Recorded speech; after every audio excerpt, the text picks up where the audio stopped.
તો હવે વાત કરવામાં આવે રાજકોટની જ તો રાજકોટમાં કાકા ભત્રીજીના સંબંધને લજાવતો ચકચારી કિસ્સો સામે આવ્યો છે। 14 વર્ષીય ભત્રીજી પર કૌટુંબિક કાકાએ 5 મહિના સુધી દુષ્કર્મ આચર્યાનું ઘટસ્ફોટ થયો છે। ચોંકાવનારી વાત એ છે કે સગીર ભત્રીજી ગર્ભવતી ન બને તે માટે કાકા દ્વારા તેને ગર્ભ નિરોધક ગોળીઓ ખવડાવવામાં આવતી હતી। સગીરાને પેટમાં દુખાવો પડ્યા બાદ હોસ્પિટલે સારવાર માટે લઈ જવાતા આરોપી કાકાનો ભાંડો ફૂટ્યો હતો। પોલીસે કાકાની ધરપકડ કરી વધુ તપાસ હાથ ધરી છે। સગીરાની માતા રીસામણે બેસી હોય તે અને તેના પિતા કાકા સાથે રહેતા હતા। કાકા અને ભત્રીજી જ્યારે ઘર પર એકલા હોય ત્યારે તેનો લાભ ઉઠાવી કુકર્મ આચરતો હતો।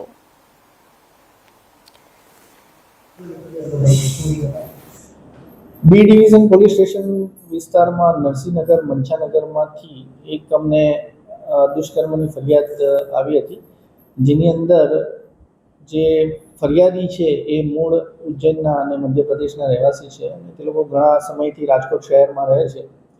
તેમની દીકરી જેની ઉંમર 14 વર્ષની છે તેની સાથે દુષ્કર્મનો બનાવ બન્યો હતો અને આ જે બનાવ બન્યો છે એની અંદર એના કાકા સગા કાકા જે છે એ જ એમણે તેમની સાથે દુષ્કર્મ છેલ્લા 5 મહિનાથી કર્યું હોવાની હકીકત અમને ફરિયાદીએ જણાવી છે।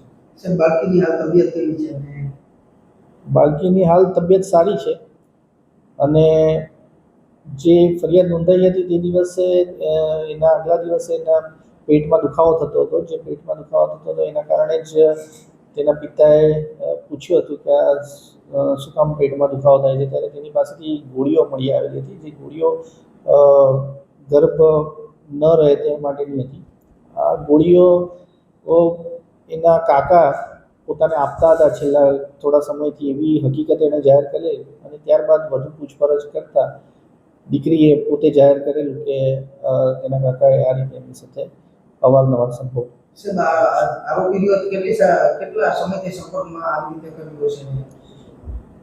ફરિયાદીની ફરિયાદ પ્રમાણે છેલ્લા 5 માસથી તેના કાકા આ રીતે ભોગ બનનાર સાથે સંબંધો બનાવી રહ્યા છે અને એને અવારનવાર આ ગોળીઓ પણ ખવડાવતા હતા જેથી કરીને તેને ગર્ભ ન રહે। આ ઘટના જ્યારે ભોગ બનનાર અને આરોપી એકલા ઘરે હોય તેવા સમયે, કારણ કે આ સંયુક્ત કુટુંબમાં રહેતા હતા અને એક જ ઘરમાં સાથે રહેતા હતા, જેથી જ્યારે પણ એવો મોકો મળતો કે જ્યારે બંને એકલા હોય ઘરે ત્યારે એ સમયનો લાભ ઉઠાવી અને ધમકાવી અને આ દીકરી સાથે આ રીતનું કામ કરતા હતા। આરોપીની પત્ની જે છે તે છેલ્લા 8 માસથી રીસામણે એના ગામ મધ્યપ્રદેશ ખાતે ગયેલી છે અને આ રીસામણે હોવાથી આ એકલા અહીંયા એના ભાઈ સાથે રહેતા હતા। હાલ પોક્સોની અને આઈપીસીની અલગ અલગ કલમો હેઠળ અમે ગુનો નોંધ્યો છે અને આરોપીની ધરપકડ કરી છે।